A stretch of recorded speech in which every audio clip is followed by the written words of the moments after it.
आप इतनी दूर क्यों बैठे हो? यहाँ आओ। हाँ ठीक है। अच्छा कल आपने ये वाला इश्यू था ना कि ये प्लस प्लस काउंट, तो किसने पूछा था कल इसका? अब्दुल वदूद। मुझे लगता नहीं है। ठीक है। अच्छा इसका मैं बता दूं आपको ना, ये प्लस प्लस या काउंट प्लस प्लस से फर्क नहीं पड़ता। वो कहाँ पे फर्क पड़ता है कि अगर आप एक वेरिएबल है,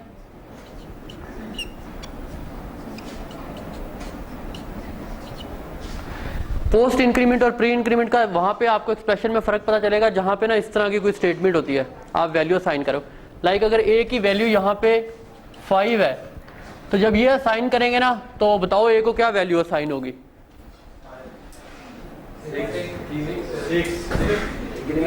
नहीं, इसको यहाँ पे जो बी की वैल्यू असाइन होगी ना वो होगी, सॉरी ए को जो वैल्यू असाइन होगी ना वो 5 होगी। पोस्ट इंक्रीमेंट पहले असाइन हो जाएगी उसको वैल्यू, फिर उसके बाद इंक्रीमेंट होगा बी में। तो बी की वैल्यू यहाँ पे समझो बी की वैल्यू 5 थी पहले ना,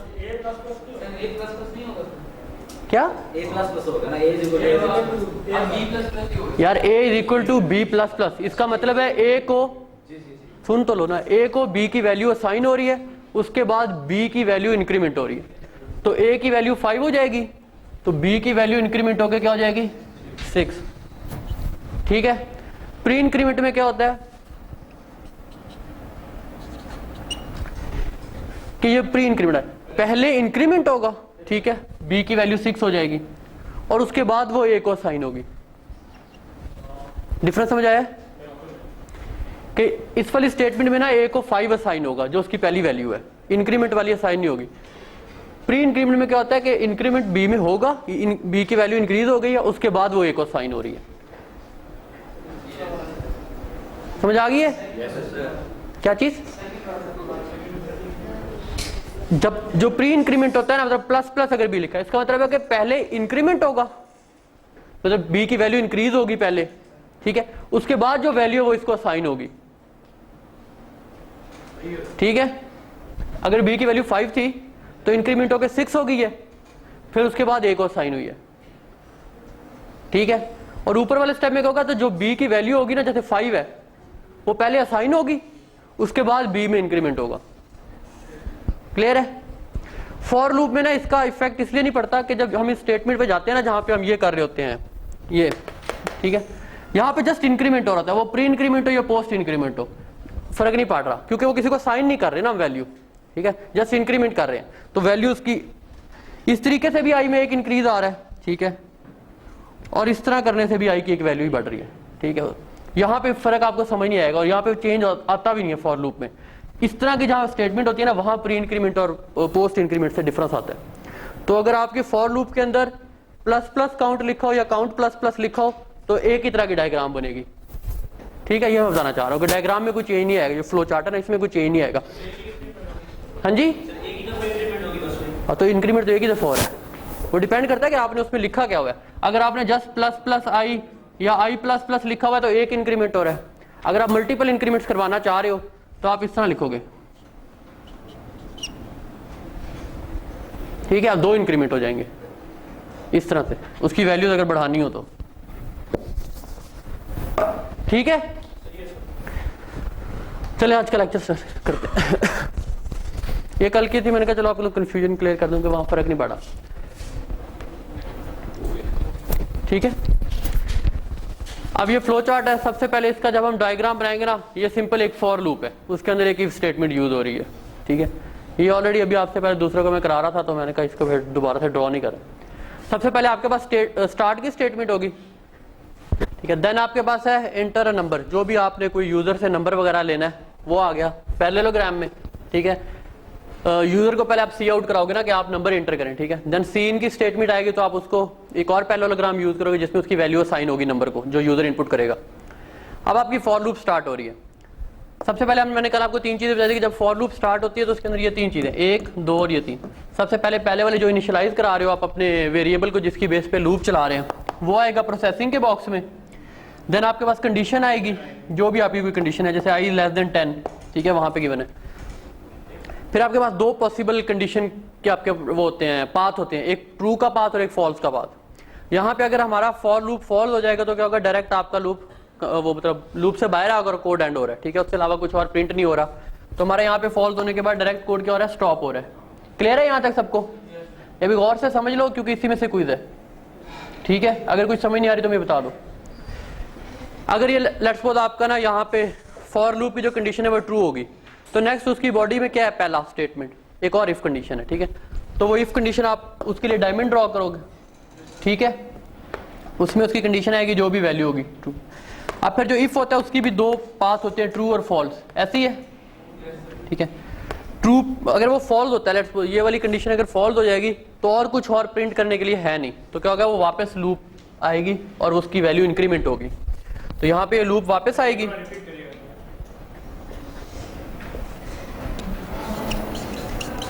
क्या चीज कहां से, अच्छा यहाँ पे आप फॉर की बॉडी में आए हो ना, तो ये आपकी इफ स्टेटमेंट चलनी है, ठीक है। इफ अगर फॉल्स हो जाती है तो और तो कुछ है नहीं प्रिंट करने के लिए, तो वापस आप कहाँ जाओगे, इंक्रीमेंट करोगे और दोबारा कंडीशन चेक करोगे कि दूसरी लूप चल पड़ेगी ना, पहली लूप कंप्लीट हो गई, ठीक है। यहाँ पे अगर ये फॉल्स हो जाती है तो आपका इंक्रीमेंट करोगे, वापस दूसरी लूप आ गई है, तो फिर वो इसके नीचे आ जाएगा ना, मतलब इसके साथ आ जाएगा, फॉल्स के साथ आ गई। वो डिपेंड करता है किस तरह से आपके पास आ रहा है। अगर इसके साथ ना लेट्स सपोज नेस्टेड नहीं है, ठीक है, इफ फिर एक और इफ, ठीक है, तो जहां पे ये फॉल्स हो रहा था ना उसके बाद एक और डायमंड आ जाएगा फिर आगे, ठीक है, हाँ ना, फॉल्स के बाद दूसरा चलेगा ना, ठीक है। फिर उस इफ के दो कंडीशन होगी, फॉल्स ट्रू, लेट्स सपोज उसके बाद और कोई नहीं था, ठीक है, फिर वो अगर फॉल्स होगा ना फिर इंक्रीमेंट आ जाएगा, ठीक है। इंक्रीमेंट आपने आखिर पे लाना है, जब आपने वापस रिटर्न करे होगे ना उससे पहले इंक्रीमेंट आएगा। ट्रू तो फिर जो भी उसकी स्टेटमेंट होगी वो प्रिंट होगी ना, फिर इंक्रीमेंट पे आएंगे। हाँ अभी वो बता रहा हूँ आगे, इसका चल रहा है ना। अभी देखो ये फॉल्स पे समझ आ गई कि फॉल्स पे आप इंक्रीमेंट पे जाओगे, इस वाले कोड पे एक इफ है सिर्फ, ठीक है, और यहाँ पे अगर ट्रू होता है, ठीक है, ट्रू होगा तो आप क्या कह रहे हो, आपके पास एक वैल्यू जिसकी प्रोसेसिंग हो रही है कि वैल्यू उसकी नंबर मल्टीप्लाई होकर साइन हो रहा है, ठीक है, पहला स्टेप। सेकंड इफ में क्या हो रहा है, प्रिंट हो रही है, वैल्यू प्रिंट करेगा और फिर उसके बाद इंक्रीमेंट है, प्रिंट करने के बाद इंक्रीमेंट, ठीक है, क्योंकि अब यहाँ पे जब ये ट्रू होने के बाद ये दोनों चीजें प्रिंट हो जाएंगी फिर हमारी लूप कंप्लीट हो जाएगी। तो ये दोनों तरीके से, एक फॉल्स से लूप कंप्लीट हो रहा है और एक ट्रू से, तो हम एक ये फॉल्स से हम इंक्रीमेंट पे आ रहे हैं और एक अगर ट्रू होता है तो ये दो स्टेप करने के बाद इंक्रीमेंट पे आएंगे, फिर वो वापस यहीं पे आएगा इस कंडीशन पे। वालेकुम सलाम। क्या होता इसके साथ, क्या कह रहे हो, इस एक और इफ एल्स होता फिर वो ट्रू उसकी वही बनती है ना, फॉल्स के साथ फिर एल्स की स्टेटमेंट्स आती। इंक्रीमेंट आखिर पे ही करना है, जब आपके फॉर लूप के अंदर सारी चीजें चल गई हैं, इफ एल्स जो मर्जी आ रहा है अंदर, वो सब जब चल जाएगा ना फिर आखिर पे आप इंक्रीमेंट का आएगा कोड, जब आपने उसको दोबारा कंडीशन चेक करनी। क्लियर है ये वाला सबको?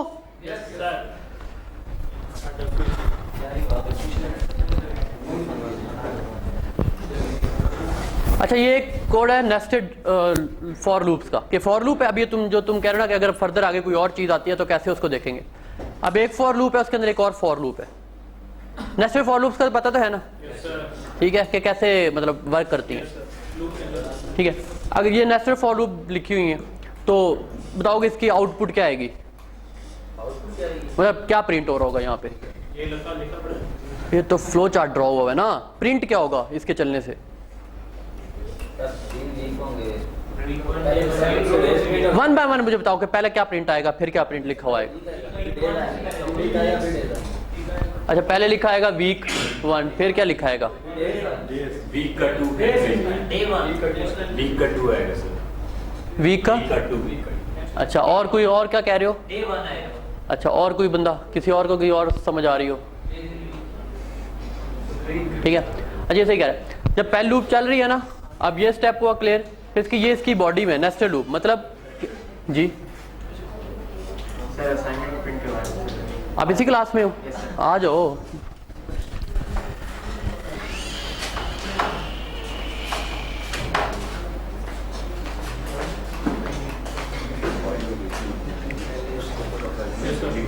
एक मिनट बैठ जाने दो, बैठ जाओ जल्दी से।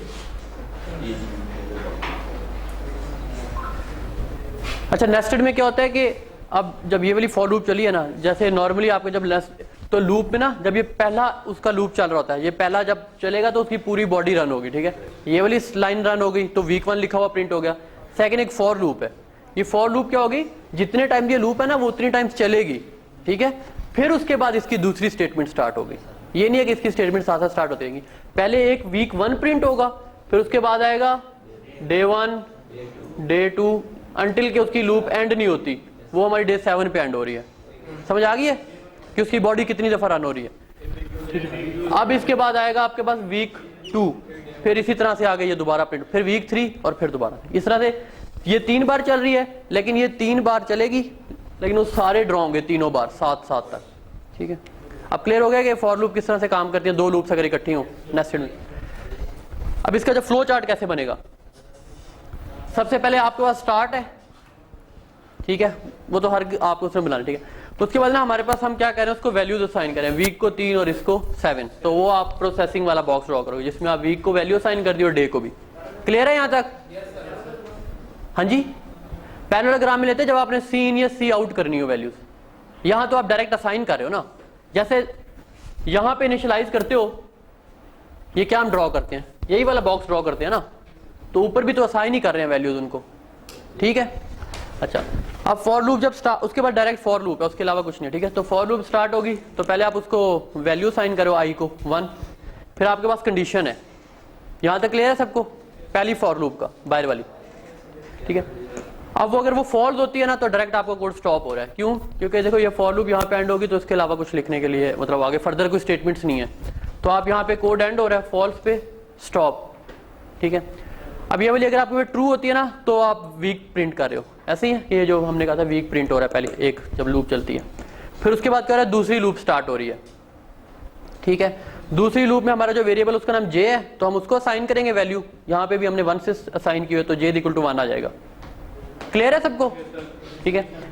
फिर सेकंड वाली लूप का जो कंडीशन आएगी कि ये सेकंड लूप ट्रू है या फॉल्स है, ताकि ये लूप कितनी बार चलेगी, ठीक है।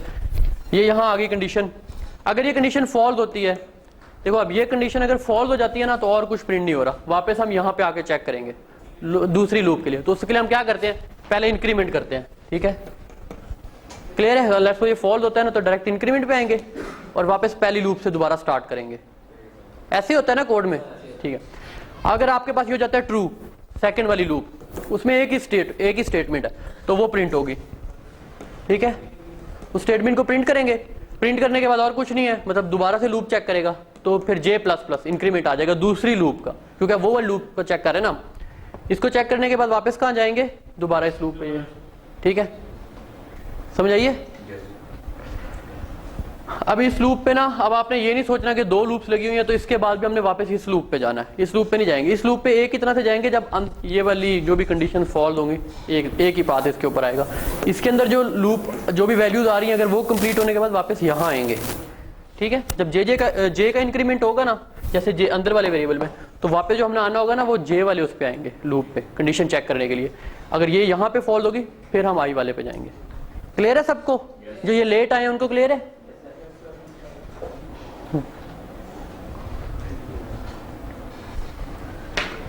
एक बार रिवाइज कर देता हूँ दोबारा से, वो एक बार दोबारा रिवाइज करो फिर उसके बाद क्विज है, ठीक है। ये पहले वाला कोड था, तुम लोग भी सुन लो जो लेट आए हो। इसमें हमारे पास सिंपल एक फॉर लूप लगी है और उसके अंदर एक क्या कहते हैं इफ की स्टेटमेंट है, ठीक है। तो इसने कल पूछा था ये प्लस वाला है ना, क्या नाम है इसका, अब्दुल वदूद।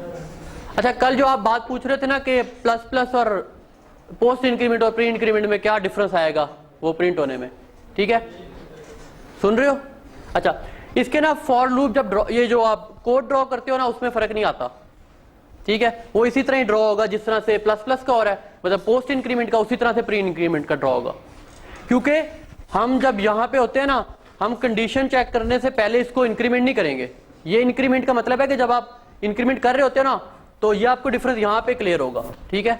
इस तरह की अगर कोई स्टेटमेंट है जहां पे आप ए को वैल्यू असाइन करो, like A is equal to B++, तो इसका मतलब है आप बाद में इंक्रीमेंट कर रहे हो, ठीक है, और सॉरी हाँ बाद में इंक्रीमेंट कर रहे हो और पहले उसको वैल्यू असाइन कर दोगे। जैसे अगर B की वैल्यू 5 थी ना तो A को पहले 5 असाइन हो जाएगा, उसके बाद B की वैल्यू इंक्रीमेंट होगी, ठीक है। अगर पोस्ट प्री इंक्रीमेंट हुआ है तो उसमें पहले जो बी की वैल्यू थी वो इंक्रीमेंट होगी, 6 हो जाएगी, और फिर उसको ए को साइन करेंगे। ठीक है, ये इस तरह की स्टेटमेंट्स में डिफरेंस आएगा।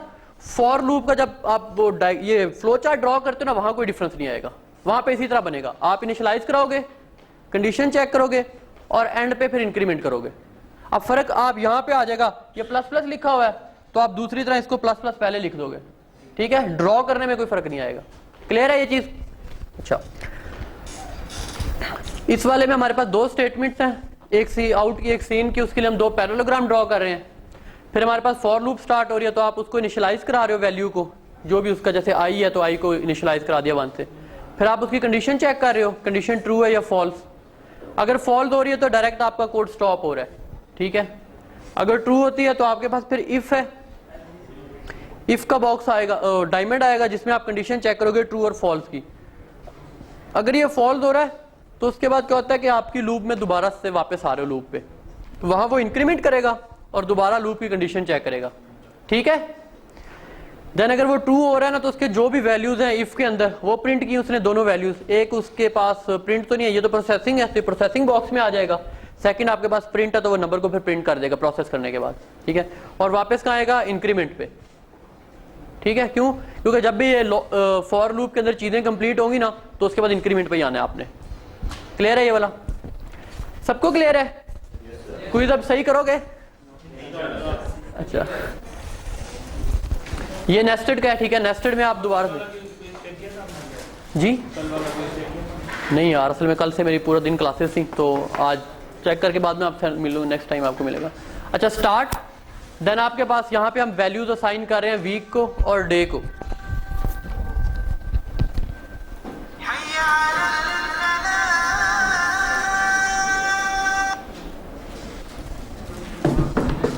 अच्छा, आपने वीक और डे को वैल्यू असाइन कर दी, पहला स्टेप। सेकंड, आपके पास फॉर लूप स्टार्ट हो रही है तो आप उसके जो भी आप इनिशियलाइज वो कर रहे हो, वेरिएबल यूज कर रहे हो, उसको वैल्यू असाइन करोगे 1 से जैसे।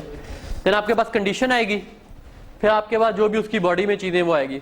बॉडी में एक आप प्रिंट वीक कर रहे हो तो वो पैरेललोग्राम में आ जाएगा। उसके बाद दोबारा एक फॉर लूप है तो दोबारा से वही चीजें करोगे फॉर लूप के लिए कि उसको इनिशियलाइज करोगे, डिसीजन चेक करोगे। पहली फॉर लूप में यह था कि अगर वो फॉल्स होती है तो डायरेक्ट स्टॉप हो रहा है, उसके बाद और कोड में कुछ है नहीं। ठीक है, अगर ट्रू होता है तो ये वाले स्टेप परफॉर्म होंगे। अब सेकंड वाली अगर फॉल्स होगी ना, अगर ये वाली लूप फॉल्स हो रही है तो कोड एंड नहीं हो रहा, बल्कि वापस पहली लूप को दोबारा चेक करेंगे इंक्रीमेंट करने के बाद।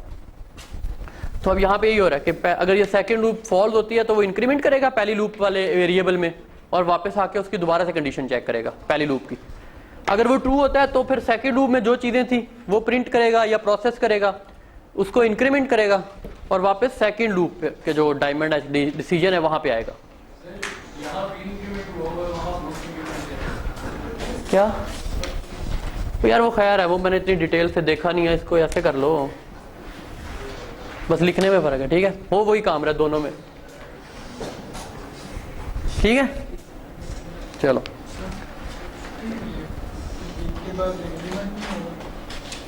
वीक के बाद, इस कंडीशन के बाद इंक्रीमेंट, कंडीशन के बाद तो इंक्रीमेंट नहीं होता। नहीं, पहले इंक्रीमेंट करते हैं फिर कंडीशन चेक करते हैं। जब लूप चल रही होती है ना, सबसे पहले वैल्यू असाइन की, होगी वैल्यू असाइन, अब उसके बाद कंडीशन चेक करेगा, फिर जो भी बीच में काम है वो करेगा, फिर एंड पे दोबारा इंक्रीमेंट करेगा और फिर कंडीशन चेक करेगा। सही है? चलो पेज वगैरह निकाल लो, एक ऊपर अपना नाम लिख लो, क्विज नंबर 3, और एक एक सीट छोड़ के बैठो जल्दी से। आप अपनी चेयर न उस तरफ ले जाओ।